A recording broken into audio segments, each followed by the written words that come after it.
अवतल दर्पण द्वारा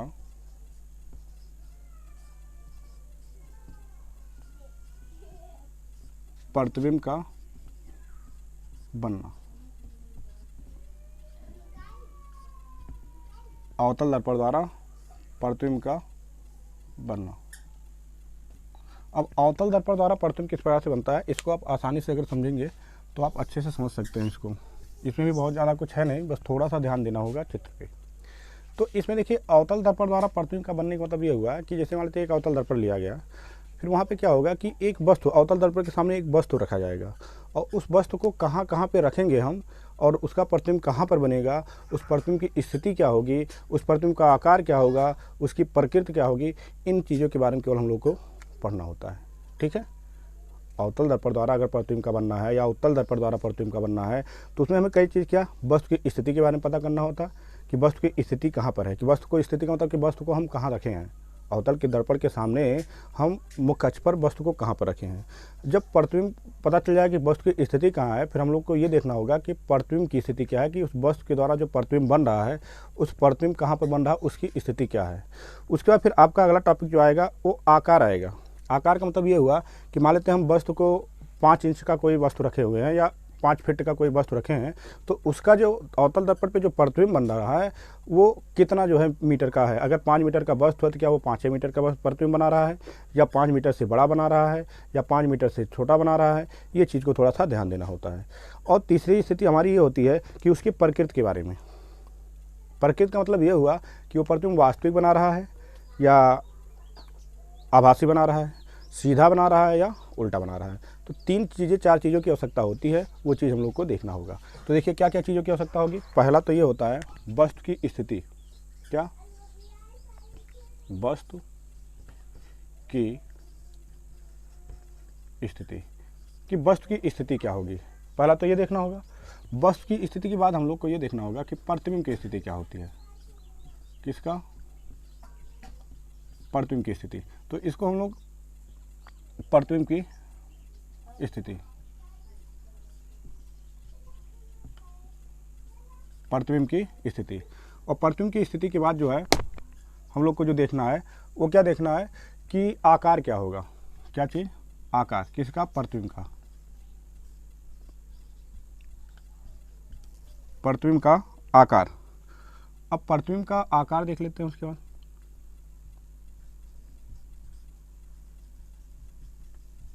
प्रतिबिंब का आकार, उसके बाद फिर आपका अगला जो टॉपिक आता है वो आता है क्या,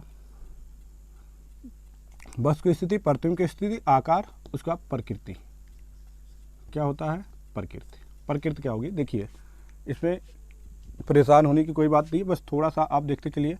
कौन सा दर्पण है ये, तो अवतल दर्पण है। तो देखिए हम एक अवतल दर्पण को बना लेते हैं। सबसे पहले क्या करना होगा, एक अवतल दर्पण बना लेना होगा। तो चलिए एक अवतल दर्पण हम बना लेते हैं। देखिए ये एक अवतल दर्पण हम बनाते हैं। अवतल दर्पण कैसे पता चलेगा, देखो पालिश से, कि पालिश को हम किस तरफ किए हैं। तो देखिए पालिश उभरे हुए तल पे अगर हुआ है, परावर्तन दबे हुए तल पे होता है, तो इसी को बोला जाएगा आपका अवतल दर्पण। अवतल दर्पण हो गया। अब हमने स्थिति क्या ली उसको देखिए। पहली स्थिति हमने ये लिया कि वस्तु को रख दिया अनंत पे। वस्तु को कहाँ रखा है, अनंत पे। पहला स्थिति हमने लिया, वस्तु को जो रखना होगा हम लोग को वो कहाँ पे रखना होगा, अनंत पे रखना होगा। तो एक वस्तु हमने लिया और वस्तु को रख दिया कहाँ पर, अनंत पर। ठीक है, अब जब वस्तु को अनंत पे रख देते हैं तब फिर क्या होता है उसको देखते हैं। देखिए ये क्या होगा, P, ये मुख्य अक्ष हो गया। मान लेते हैं यहीं कहीं पर, मतलब बहुत दूर, प्रतिबिंब से बहुत दूर। अनंत का मतलब जानते हो कि प्रतिबिंब से बहुत ही दूर रखा गया है क्या, एक वस्तु रखा गया है। अब वहाँ से आप एक चीज़ ध्यान दीजिएगा कि किसी भी वस्तु की स्थिति को पता करने के लिए कम से कम 2 प्रकाश की किरणों की आवश्यकता होती है। प्रतिबिंब बनने का कम से कम प्रतिबिंब 2 किरण जब मिलेंगे या 2 से अधिक किरण जब मिलेंगे तभी क्या बनता है, प्रतिबिंब बनता है। तो कम से कम कितने किरण होने चाहिए, 2 किरण कम से कम होने चाहिए। तो देखिए मान लेते हैं कि हमने क्या किया कि ध्रुव तो यहाँ पे पता है, P पोल मीन्स होता है ध्रुव। तो ध्रुव यहाँ पे देखिए स्थित हो गया और ये खींचा गया जो लाइनिंग आप जो देख रहे हैं इसका नाम क्या होता है, मुख्य अक्ष होता है। अब मुख्य अक्ष पर हम अनंत पे मतलब दर्पण से बहुत ही दूर। अनंत का मतलब क्या हो गया कि दर्पण से हम बहुत ही दूरी पर एक वस्तु को रख दिया गया है। ठीक, मान लेते हैं बहुत दूरी पर हमने एक वस्तु रख दिया, ए भी बहुत दूर है। अब यहाँ से क्या होगा, हम दो प्रकाश किरण ले लेते हैं। मान लेते हैं एक प्रकाश किरण लिए जो कि हमने लिया कि जो फोकस से होकर जा रही है। एक प्रकाश किरण लिया जो कि कहाँ से, फोकस से होकर गई। आपको पता है, अभी हमने ये नियम पढ़ाया है प्रतिबिंब बनाने के जो कुछ नियम होते हैं, उसमें हमने आपको बताया है क्या कि यदि प्रकाश किरण फोकस से होकर जाती है तो परावर्तन के पश्चात वो मुख्य अक्ष के समांतर हो जाती है। इसका मतलब ये हुआ ये प्रकाश किरण ऐसे चली जाएगी, ये होगा, तो ये इस तरह से जाएगी। अब देखिए एक प्रकाश किरण, ये तो पहली प्रकाश किरण हुआ। देखिए एरो का तो विशेष ध्यान दीजिएगा, अगर एरो पर कहीं पर अगर लगाना आप भूल जाते हैं तो पूरा चित्र ये जो है आपका गलत होगा, तो इसलिए एरो को विशेष ध्यान दीजिएगा। एरो से ही पता चलेगा प्रकाश किरण किस दिशा से आ रही है और किस दिशा में जा रही है वो। तो हमने क्या लिया कि एक प्रकाश किरण ले लिया जो कि कहाँ से आई है, ये अनंत से आ रही है, और अनंत से आई और कहाँ से होकर जा रही है, फोकस से होकर जा रही है। और जो ये दर्पण पे पड़ेगी तो यहाँ पे आपको पता है कि परावर्तन का नियम फॉलो होगा। परावर्तन के नियम के अनुसार क्या होगा, ये मुख्य अक्ष के समांतर हो गई। और फिर हमने क्या किया, एक प्रकाश किरण और ले लिया, एक प्रकाश किरण हमने और ले लेते हैं। अब वो प्रकाश किरण इस तरह से ऐसे गई,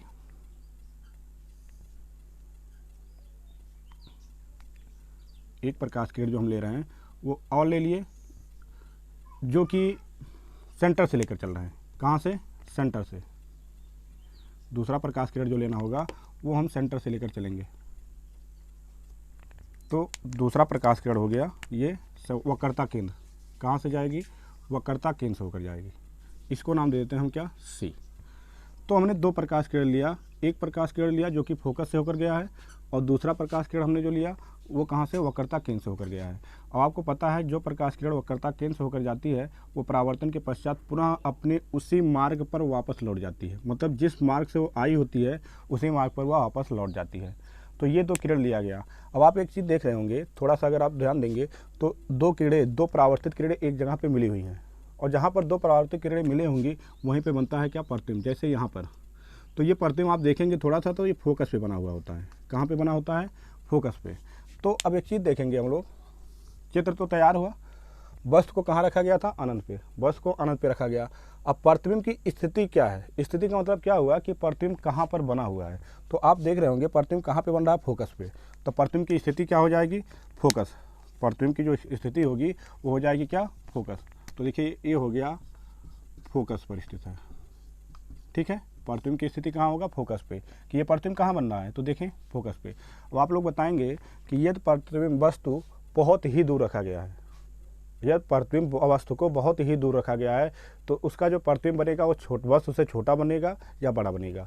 आप वैसे देखेंगे, अगर आप जो शीशा घर पे यूज करते हैं, अगर उस शीशे से आप दूरी और दूर जाएंगे तो आप देखते होंगे उसका जो प्रतिबिंब बनता है वो छोटा होने लगता है, और जैसे जैसे आप क्या होते हैं शीशे के पास आते हैं वो प्रतिबिंब क्या होता है, बड़ा बनने लगता है। तो कहने का मतलब ये हुआ कि यदि आप शीशे से या दर्पण से जितना ही दूर जाएंगे आपका प्रतिबिंब जो होगा, आपके जितना भी आपका हाइट होगा, 5 फीट का अगर आपका हाइट है तो आपका जो प्रतिबिंब होगा हो सकता है वो 1 इंच का ही बने, हो सकता है 1 मीटर का ही बने। अर्थात कहने का मतलब ये हुआ कि वो प्रतिबिंब वस्तु से बहुत ही छोटा बनेगा। तो यहाँ पर देखिए प्रतिबिंब का आकार क्या होगा, तो आप लिखेंगे बहुत, वस्तु से बहुत छोटा, वस्तु से बहुत छोटा, तो ये हो गया छोटा, ठीक।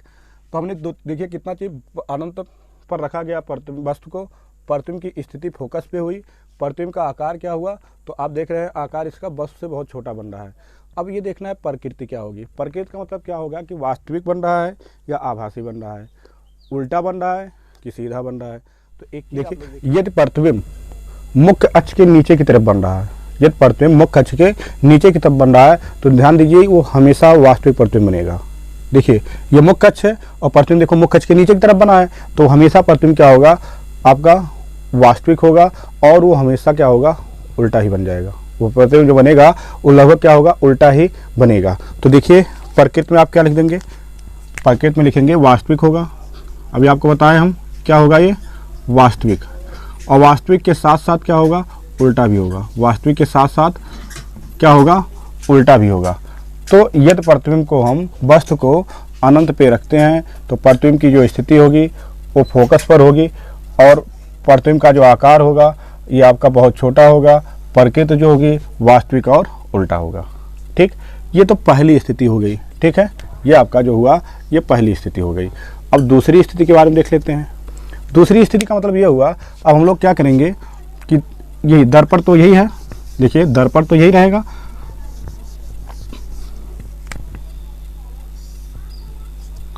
अब मान लेते हैं यहाँ कहीं पर अनंत था, यहाँ पे क्या था अनंत था, और ये था क्या सेंटर, ये क्या है सेंटर हो गया, ये देखिए सेंटर हो गया, वक्रता केंद्र जिसको बोलते हैं, और ये हो गया क्या फोकस। अब हम क्या कर रहे हैं कि वस्तु को अनंत और वक्रता केंद्र के बीच में रख रहे हैं। कहाँ पे रख रहे हैं, देखो यहाँ कहीं पर, ये यहाँ कहीं पे दोनों के बीच में। जैसे मान लेते हैं ये अनंत हो गया, ये क्या हो गया अनंत हो गया, और ये क्या हो गया वक्रता केंद्र हो गया, इसी के मध्य रख रहे हैं हम क्या एक वस्तु को। जब हमने ये देखा कि जब वक्रता केंद्र और अनंत के बीच में वस्तु को रखते हैं और यहाँ से दो प्रकाश किरण लेते हैं, एक प्रकाश किरण जो कि मुख्य अक्ष के समांतर लिए, परावर्तन के पश्चात फोकस से होकर गुजर गया, देखिए इस तरह से फोकस से होकर गुजरा, एक तो हमने ये लिया, और दूसरा प्रकाश किरण हमने क्या लिया जो कि ध्रुव पे गिराया, देखिए ध्रुव पे गिराया, और जब ध्रुव पे गिरा कर हमने इसको देखा तो समान कोण आंतरित करता है, समान कोण आंतरित करता है, इस तरह से कुछ आंतरित हुआ। ठीक, तो हमने ये देखा कि ये दोनों प्रकाश किरणें जो है परावर्तित प्रकाश किरणें एक जगह पर मिल जाती हैं, और जहाँ पे ये दोनों प्रकाश किरणें मिलती हैं वहीं पे बनता है प्रतिबिंब।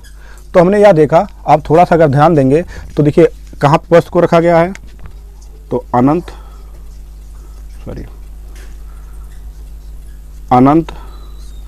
और वक्रता के बीच, वक्रता के बीच रखा गया, और जब इसके बीच रखा गया तो अब देखेंगे प्रतिबिंब की स्थिति, मतलब प्रतिबिंब कहाँ पर बन रहा है। तो आप बच्चों देखेंगे तो प्रतिबिंब कहाँ बन रहा है, वक्रता केंद्र और फोकस के बीच में। तो देखिए हम शॉर्टकट में यहाँ पर लिख देते हैं कहाँ पे बन रहा है, और इसको भी शॉर्टकट लिख देते हैं। देखिए ये हो गया इनफाइनाइट और सी के मध्य, सी के मध्य, ये तो समझ में आएगा ही कि अनंत और वक्रता केंद्र के बीच में हम वस्तु को रखे हुए हैं। अब प्रतिबिंब कहाँ बनेगा, तो देखिए सी और एफ के मध्य, प्रतिबिंब कहाँ बन रहा है, सी और मतलब वक्रता केंद्र और फोकस के बीच, ये तो बन रहा है फोकस के बीच, ये हो गया। ठीक, अब देखिए पहले तो आप दर्पण से अनंत पर, दर्पण से कितनी दूरी पे थे, अनंत पर स्थित थे, बहुत ही दूरी थे। अब आप क्या किए कि अनंत से थोड़ा सा आप दर्पण के पास आए, अनंत से आप दर्पण से पास आए। देखिए पहले आप दर्पण से बहुत ही दूरी पे थे, अनंत पे थे मतलब बहुत दूर थे। अब आप क्या हुआ अनंत से, देखिए ये अनंत पॉइंट था मतलब बहुत दूर थे, अब अनंत से आप क्या हो रहे हैं दर्पण के पास जा रहे हैं, और अनंत से जब आप दर्पण के पास जाएंगे तो आपका प्रतिबिंब थोड़ा सा बड़ा बनेगा, मतलब बहुत छोटा पहले था, अब क्या होगा केवल छोटा आप लिखेंगे, बहुत छोटा ना लिखे केवल छोटा लिखेंगे, मतलब क्या हुआ बहुत छोटा से थोड़ा सा वो बड़ा बन गया है। तो बड़ा बन गया है तो यहाँ पर आप क्या लिखेंगे, बहुत छोटा ना लिखकर यहाँ पे क्या लिख देंगे छोटा बनेगा, बस से क्या बनेगा छोटा बनेगा, और बाकी क्या होगा वास्तविक रहेगा, ये क्या रहेगा वास्तविक और उल्टा ही रहेगा। कैसे रहेगा, देखिए मुख्य अक्ष के नीचे क्या बना है वास्तविक, और आप देख रहे हैं उल्टा भी बना, एरो देखिए ऊपर की तरफ है मतलब सीधा रखा गया है, उसका प्रतिबिंब नीचे उल्टा बन गया है, तो ये हो गया। अब देखिए अगला स्थिति क्या होगा, अब इस वस्तु को कहाँ रखा जाएगा, इस सेंटर पे रखा जाएगा। तो देखिए इसको हम मिटाते हैं, फिर उसको रख देते हैं कहाँ पे, सेंटर पे। अगला जो हम रखेंगे उसको सेंटर पे रख देंगे। देखिए ये P हो गया। अब वस्तु को मान लेते हैं हम कि ये तो आपका अनंत हो गया था, ये यहाँ पे अनंत हो गया था, ये वक्रता केंद्र हो गया, तो मानते हैं यहाँ वक्रता केंद्र यहीं कहाँ पर है। ठीक है, ये हो गया क्या वक्रता केंद्र C हो गया।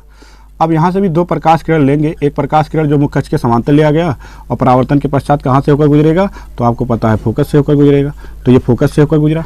ठीक, कहाँ पे रखा गया प्रतिबिंब को वस्तु को, तो देखिए सेंटर पर। तीसरा नंबर क्या है, वस्तु को C पर रखा गया है, वस्तु C पर स्थित है। अब जब C पर स्थित रहेगा तब प्रतिबिंब कहाँ बनेगा उसको आप देखेंगे। तो देखिए यहाँ से एक प्रकाश किरण लिया गया जो कि ध्रुव पे गिराया गया, और फिर जो है यहाँ से ये इस तरह से आया, देखेंगे थोड़ा सा,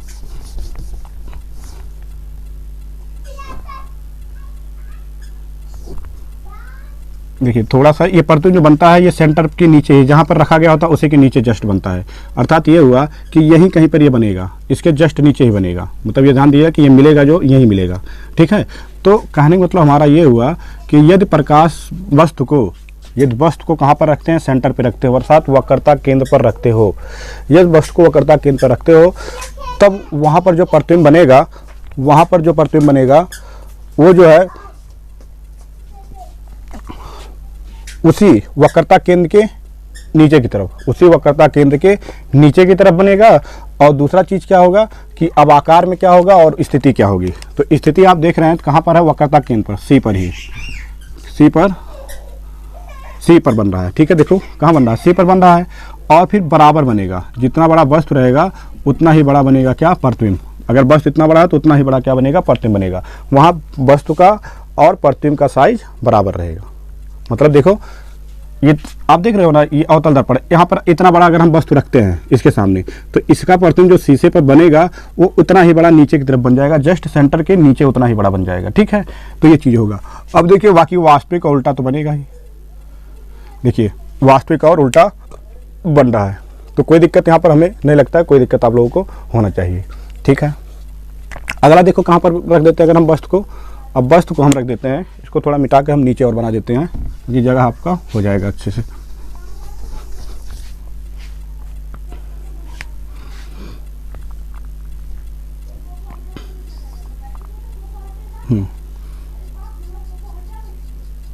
अवतल दर्पण ये हो गया मुख्य। अच्छा, मान लेते यहाँ पर सेंटर था और यहाँ पर क्या था, फोकस था। अब वस्तु को कहाँ रखेंगे, सेंटर पे तो हमने रख लिया, देखो सी पर रख दिया था सेंटर पे, वक्रता केंद्र पर, प्रतिबिंब वक्रता केंद्र पर ही बना, वस्तु के बराबर ही बना और वास्तविक उल्टा ही बना। अब हम क्या रखेंगे, ये दोनों के बीच में, दोनों के बीच में। अब यहाँ से हमने एक प्रकाश कर लिया, ये जो कि यहाँ से होकर गया, दूसरा प्रकाश किरण ध्रुव पे गिराया। ठीक, और मान लेते हैं यहाँ कहीं पे क्या है, अनंत है, यहाँ कहीं पे अनंत है। ठीक, अब फिर हमने जब प्रकाश वस्तु यहाँ पे रखा, फिर इसका जो प्रतिबिंब हमने देखा, तो ये प्रतिबिंब जो बन रहा है वो यहाँ कहीं पर अनंत, और देखिए यहाँ पे ऐसे, इसको और बढ़ा देते हैं हम, तो इसका प्रतिबिंब देखिए कहाँ पे बन रहा है, अनंत और सेंटर के बीच में बनता है। यदि वस्तु को कहाँ पे रखा जाता है, सी और एफ के बीच, सी और एफ के बीच में रखते हैं। अगर हम सी और एफ के बीच में, देखो ये बीच में रखा गया है, वस्तु को सी और एफ के बीच में रखा गया है, तो उसका जो प्रतिबिंब बनता है कहाँ पे बनता है, अनंत और वक्रता केंद्र के मध्य, मतलब अनंत और किसके, सी के मध्य बन रहा है। ठीक, अब आकार क्या होगा, तो यहाँ से देखो सेंटर से जैसे ही इधर जाएंगे आप, वक्रता केंद्र पे आप देख रहे थे ना, वक्रता केंद्र पे वस्तु के बराबर बन रहा था, देखो वस्तु के बराबर बन रहा था। अब आप क्या करेंगे, उसके पास जाएंगे तो यहाँ से प्रतिबिंब क्या होगा, बड़ा बनना शुरू हो जाएगा, यहाँ से प्रतिबिंब क्या होगा, बड़ा बनेगा। बाकी वास्तविक और उल्टा रहेगा। चौथा कोई दिक्कत नहीं। वस्तु को कहाँ रखा गया, सी और एफ के बीच में। अब वस्तु को कहाँ रखा जाएगा, एफ पे। फिर एक बार कहाँ रखा जाएगा, ध्रुव और इसके बीच में रखा जाएगा। बस दो स्थितियाँ और है इसको पढ़ने के लिए। चलिए 5वां नंबर देख लेते हैं, कहाँ पे रखेंगे अब, एफ पर। वस्तु को कहाँ रखना है, एफ पर। तो चलिए हम मान लेते हैं कि एफ को, एक बार देखिए इसको मिटा कर हम एफ को रख देते हैं, एफ पर रख देते हैं वस्तु को। कहाँ पे, एफ पर। देखिए ये हो गया सी और ये हो गया मान लेते हैं एफ। अब वस्तु को कहाँ पे रखेंगे हम लोग, एफ पे। देखिए वस्तु को कहाँ रख रहे हैं, एफ पर, एफ पर रखा गया। तो यहाँ से भी वही करेंगे, दो प्रकाश किरण, एक ये लिया गया जो कि परावर्तन के पश्चात कहाँ से होकर गुजरेगा, सॉरी ये फोकस से होकर गुजरेगा। कहाँ से, फोकस से ऐसे होकर गुजरेगा। देखिए वहाँ पे जा नहीं रहा, फोकस से ही हो जाएगा वो। अरे यार देखो ये मान लेते हैं, ये इस तरह से इसको कर दिया हम। देखो कहाँ पे रखा गया, एफ पे, यही रखा गया एफ। और जब हम प्रकाश किरण एफ पे रखे, तो वस्तु को एफ पर रखे हैं, तो यहाँ से एक प्रकाश किरण जो कि मुख्य अक्ष के समांतर गया, परावर्तन के साथ फोकस से होकर गुजरा, ये हुआ। और दूसरा प्रकाश किरण हमने लिया जो कि ध्रुव पे गिराया, ध्रुव पे गिराया, तो ये ऐसे परावर्तित हो गया। तो एक चीज़ आप देख रहे होंगे, ये दोनों प्रकाश किरणें, एक यहाँ से और एक यहाँ से, ये दोनों प्रकाश किरणें देखिएगा, ये ऐसे, देखिए ऐसे हैं और एक ऐसे है। इसको यहाँ पर मिल नहीं रहे, ये मिलेंगे कहाँ पे, अनंत पे। ये मिलते कहाँ पर हैं, अनंत पर। तो इनका प्रतिबिंब कहाँ बनेगा, तो आप बोलेंगे अनंत पर। कहाँ बनेगा, अनंत पे बनेगा। आकार कैसा होगा, बड़ा होगा। और क्या होगा, वास्तविक और उल्टा ही रहेगा, क्योंकि मुख्य अक्ष के नीचे की तरफ ही बनेगा प्रतिबिंब। तो एक बार देखिए अच्छे से, थोड़ा सा इसको समझेंगे, कन्फ्यूजन नहीं होंगे इसमें। वस्तु को कहाँ रखा गया है, फोकस पे। फोकस पे जो हमने एक वस्तु को रख दिया, ऐसे ऐसे एक वस्तु को रख दिया, अब इससे दो प्रकाश किरण लिया, एक ऐसे मुख खच के समांतर गया, परावर्तन के पश्चात उसी फोकस से होकर गुजर गया। दूसरा प्रकाश किरण हमने लिया जो कि ध्रुव पे गिरा, फिर समान कोणांतित करते हुआ। फिर हमने देखा ये दोनों किरणें नहीं मिल रही हैं कहीं पर, लेकिन इसी किरण को अगर पीछे की तरफ बढ़ाया जाता है, बढ़ाते बढ़ाते आप जाएंगे तो ये जाके अनंत पे बन जाता है प्रतिबिंब। तो इसका मतलब क्या हुआ कि प्रतिबिंब की जो स्थिति होगी वो अनंत होगी। अब आकार जो होगा देखो अनंत पे जाकर नीचे ऐसे कहीं बनेगा तो बहुत बड़ा प्रतिबिंब बनेगा ना। अनंत पे जब जाएगा तो यहाँ पे आप लिख देंगे क्या, बहुत बड़ा। क्या लिखेंगे, बहुत बड़ा प्रतिबिंब बनेगा, नीचे आकर बहुत बड़ा प्रतिबिंब बना लेगा और वास्तविक उल्टा रहेगा। अब एक स्थिति और रह गई है, उसको आप देखेंगे।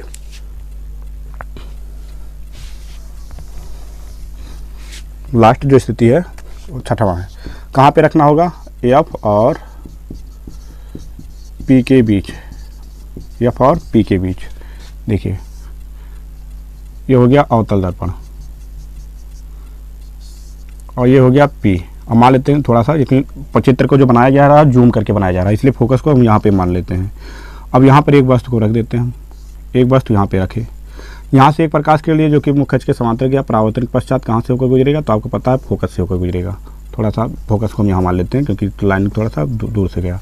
ठीक, फोकस से एक प्रकाश किरण हमने लिया जो कि ध्रुव पे गिराया और यहाँ से ये समान कोणांतित किया। ये क्या हुआ कि ये प्रकाश किरण जो है समान कोणांतित किया।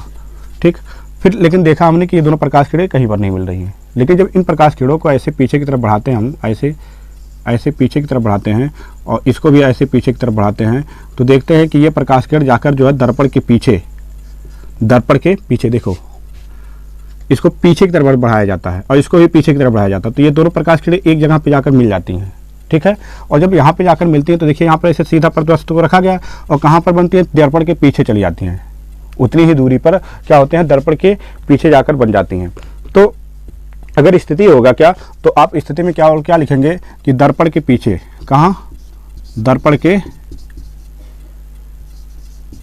पीछे बहुत बड़ा प्रतिबिंब बनाएगा और यहाँ पर आपका हो जाएगा आभासी और सीधा, आभासी और सीधा हो जाएगा। यहाँ पे जो प्रतिबिंब बनेगा आभासी और सीधा, क्यों, मुख खच के ऊपर जो प्रतिबिंब बनेगा आभासी हो जाएगा और सीधा रहेगा, मुख खच के नीचे जो रहेगा आभासी रहेगा और क्या रहेगा, उल्टा, आपका वास्तविक और उल्टा रहेगा। तो इस तरह से अवतल दर्पण द्वारा प्रतिबिंब का जो बनना होता है, इस प्रकार से पूरा आपका क्लियर तैयार हुआ। तो आज का टॉपिक हमारा यहाँ समाप्त हुआ। अगला टॉपिक जो हमारा रहेगा वो रहेगा एफ आर में क्या संबंध होता है अवतल दर्पण के लिए, उत्तल दर्पण के लिए, यू बी एफ में क्या संबंध होता है अवतल दर्पण के उत्तल दर्पण के लिए, और फिर रेखीय आवर्धन क्या होता है। इन सब चीज़ों के बारे में हम अगले वीडियो में जो है चर्चा करेंगे। तो बच्चों आज के लिए इतना ही। यदि आपको ये वीडियो पसंद आता है तो वीडियो को आप शेयर, लाइक और चैनल को सब्सक्राइब जरूर कीजिएगा। अब उम्मीद करते हैं कि हम वीडियो को डेली के डेली जो है आपको अपलोड करने की कोशिश करेंगे। तो चलिए आज के लिए इतना ही। जय हिंद।